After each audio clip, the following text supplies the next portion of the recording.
big fan of money. I like it. I use it. I have a little. I keep it in a jar on top of my refrigerator. I'd like to put more in that jar. That's where you come in. Human beings invented money to measure value. The danger began when money became the measure of human value. Think about this, whether you believe the earth was created by God, nature, or some force beyond human understanding. One thing is undeniable. Human beings did not create its original resources. We did not manufacture the rivers, forest, fertile soil, fruits, minerals, sunlight, or rain. When the first humans arrived, nobody could point towards a river and say, "This belongs only to me." Nature did not create property documents, national borders, or bank accounts. But as civilization grew, so did settlements, kingdoms, empires, ownership, and possession. Land was captured, resources were controlled, and eventually almost everything received a price. See, money doesn't just buy you a better life, better food, better cars, better pussy. It also makes you a better person. You can give generously to the church or political party of your choice. You can save the fucking spotted owl with money.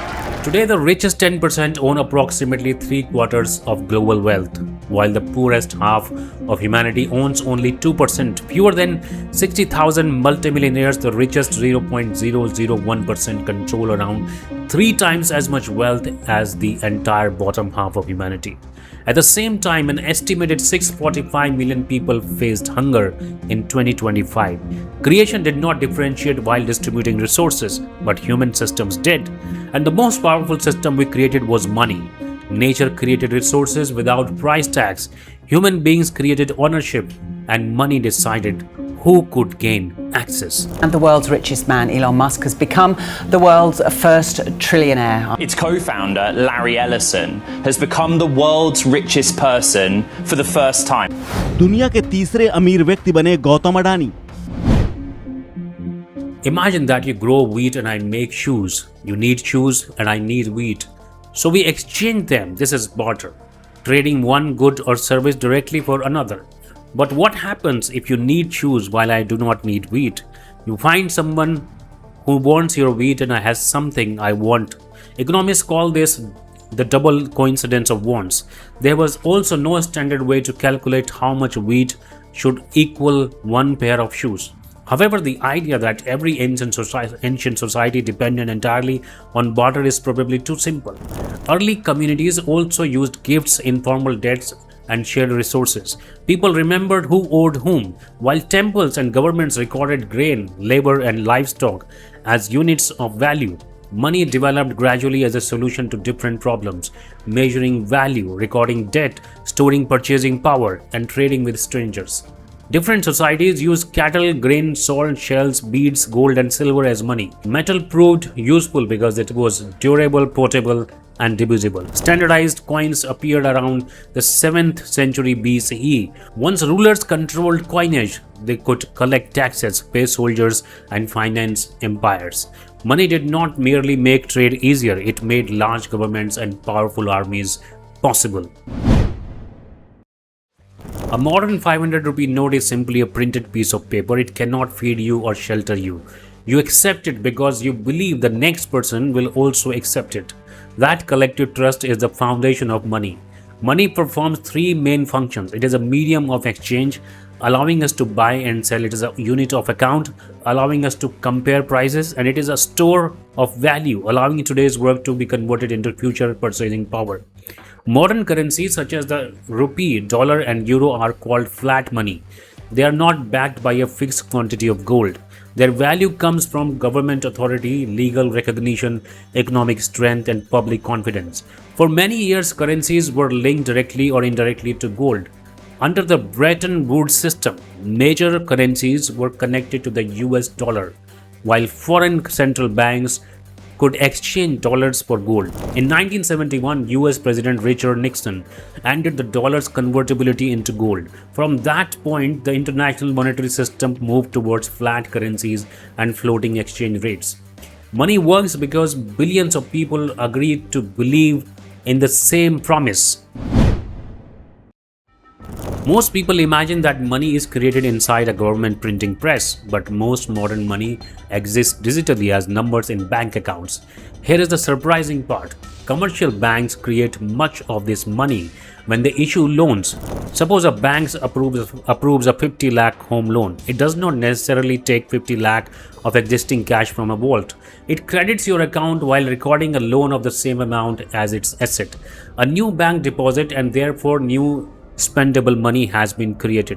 When the principal is repaid, that deposit money is effectively removed from circulation.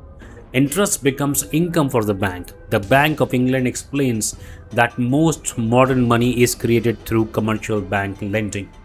Banks cannot create unlimited money.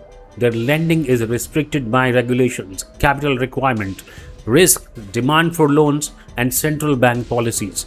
If banks lend irresponsibly and borrowers cannot repay, banks can fail and a financial crisis can follow. In the modern economy, money is frequently born as somebody's debt. Commercial banks create much of money we use, but central banks influence the complete system. India has the Reserve Bank of India, America has the Federal Reserve, and the Euro area has the European Central Bank. When inflation becomes too high, a central bank may increase interest rates. Loans become more expensive, borrowing and spending slow down, and price pressures may decline. When the economy becomes weak, it may reduce rates to encourage spending and investment. But governments and central banks cannot create prosperity by simply creating more currency. If the amount of money rises without a matching increase in food, houses, energy products and services, prices can rise. A country can create currency, but it cannot print real productivity. Inflation explains why 1 lakh kept inside a cupboard for 20 years loses purchasing power. The number remains the same, but it buys less. Inflation particularly hurts people who depend on wages and cash savings. Wealthier people generally own businesses, property, shares, and other assets that may increase in value.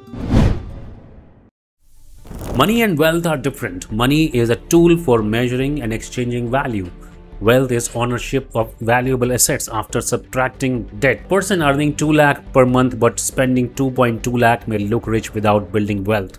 Another person earning less but saving consistently and owning productive assets may gradually become financially stronger. The same distinction matters when comparing companies and countries. GDP measures the value of goods and services produced by a country during a specific period. A company's market capitalization is the market value of its shares. If a company's market value is larger than a country's GDP, it does not mean that the company owns that country. The two numbers measure different things. Economic power is not distributed equally among countries. According to the World Bank, in 2025, the United States produced around 30.8 trillion in GDP, compared with approximately 19.5 trillion for China and 21.2 trillion for the European Union collectively. These economic centers strongly influence global trade, technology, and financial rules. Corporations also exercise power beyond selling products. Technology platforms influence information. Banks determine where credit flows, and payment networks connect buyers with sellers. BlackRock, for example, reported managing 15.3 trillion in assets in June 2026. It does not own this wealth. Most of it belongs to its client. Nevertheless, managing investments on such an enormous scale gives the company considerable influence across financial market. Ownership creates wealth, but influence over the flow of money creates power. Imagine two people, one inherits a house and investments. The other begins life with no assets and a large loan. The first person receives rent, dividends, and capital growth. They can also borrow more cheaply because they already possess collateral. The second person spends much of their income on rent and interest. Even if both works equally hard, they are not running the same financial race. Property generates rent, shares can produce dividends, businesses create profits that can be reinvested. Capital can therefore produce more capital. Those without assets normally sell their time for wages, but time is limited, while ownership can generate returns throughout the day. This is one reason wealth becomes concentrated across generations. The top 10% currently receive about 53% of global income, while the bottom 50% receive only 8%. As Morgan Housel explains in his best-selling book, The Psychology of Money, financial success is not simply about intelligence or mathematical ability. It is largely influenced by behavior, emotions, and personal experiences. Money itself is neither good nor evil. It is an amplifier. It can finance a hospital or a war, reward innovation, or purchase political influence. It can provide freedom, education, and security, but it can also increase fear, greed, and endless comparison. Housel argues that one of money's greatest benefits is the ability to gain control over your time, to decide what you do, when you do it, and with whom. But the pursuit of money becomes dangerous when the desire for money has no finish line. The problem also begins when we confuse price with value. Clean air has enormous value but normally carries no personal price. A diamond has a high price but limited everyday usefulness. A parent caring for a child creates tremendous value, although that unpaid work may never appear in GDP. Money measures that can be exchanged, but it cannot measure everything that matters. Human civilization could not function as its present scale without money.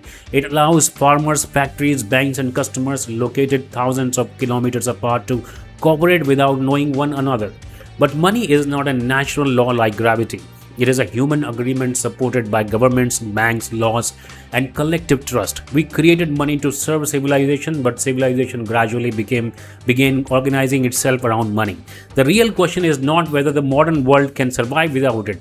It probably cannot. The question is whether money remains our tool or whether we have become tools of the system we created.